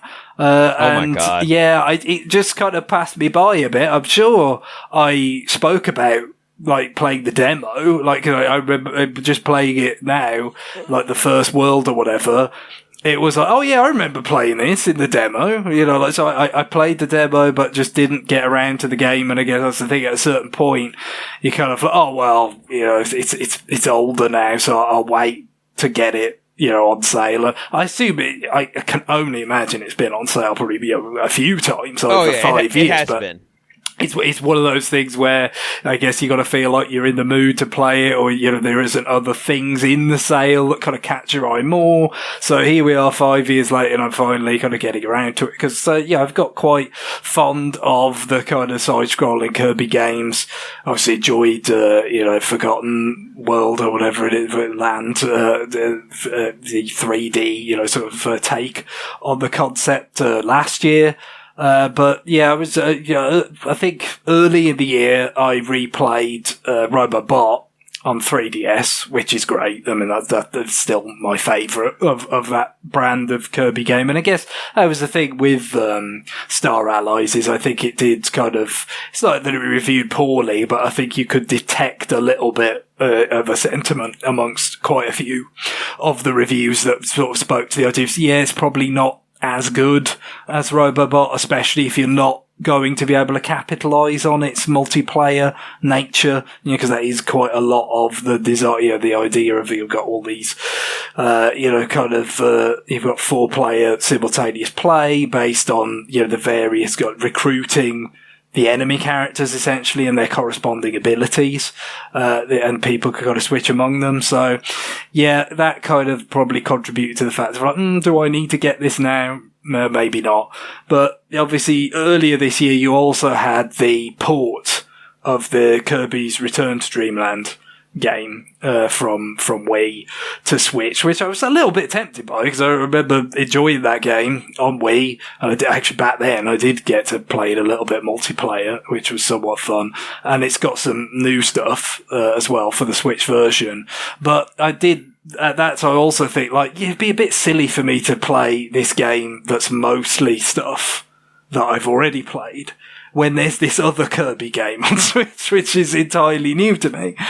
So I think that was probably the moment early in the year where I was like, having played Robobot again and having looked at that, sort of examined that port coming out for Switch this year, it's like, I should get around to Star Allies at some point because, it did review fairly well and I like those sorts of games. So eventually I'll do it. And this was the time. So far it's been, good fun, just as you'd expect. Obviously I think there was a fair amount made at the time that it was unusual for a Kirby game because it was 30 frames per second, which, it's not a shock in some ways when you're actually playing it because there is a lot going on screen at times. Like, when you've got 4 characters with various, powers and stuff just going on, especially some of these, what I believe were like DLC characters that they added later, like prominent figures from other Kirby games like Magalore from Kirby's Return to Dreamland, just like whipping out that ultra sword thing from that game and all that. Like, it can get visually very busy and presumably that would have put a strain on performance. So I can kind of see why it isn't 60 frames, but you get used to it and it mostly seems to function fine. Kirby isn't generally the most Twitch action kind of platformer out there. I don't know, maybe if you're doing like some of the more advanced things like the true arena type stuff that you tend to get in Kirby games, I assume an analogous thing would be present in this. Maybe it might be more of an issue for precise timing or something, but no, I mean, it looks very nice. Of course, the soundtrack is excellent and all that, so I'll have more of a kind of detailed summation of my thoughts on that probably when I roll the I would imagine I'd be able to roll the credits on it between now and next week. Cool. All right. Well, on that, I think we've pretty much wrapped up the show this week. Greg, do you have any music to close us out? Well, funnily enough, I had a request from Spencer, who wanted to use something from Sea of Stars. After Guillaume has poured cold water all over it, Spencer was taken with this particular track, which is Boss music, I believe. So I don't think it's the same track that Guillaume was saying was too short in its looping. This is I believe called. It was Encounter Elite. I keep wanting to correct that in my brain to Elite Encounter, but it's not. It's Encounter Elite, and I believe this is composed by the Messenger composer. As opposed to Mitsuda. I think that the figure I've seen quoted for Mitsuda was 10 songs, maybe. I don't know if that's accurate. Oh, okay. But if it were, that would be, look, it's an RPG. I'm sure it's got very, very many songs in it, and 10 is not, a particularly big percentage of it. But certainly, yes, I would imagine the majority of these songs in the Messenger are composed by the same composer that did the Messenger.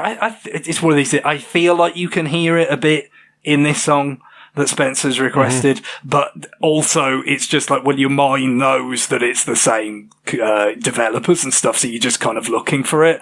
I don't know, maybe listeners could judge for themselves perhaps, but I like this particular song, having heard it thanks to Spencer's suggestion. I think it's been kind of doing the rounds for quite a while. Like, this was part of a way pre-release soundtrack that they put on Bandcamp or whatever. So this is not like a particularly hot off the press track in itself, but they're pretty effective nonetheless.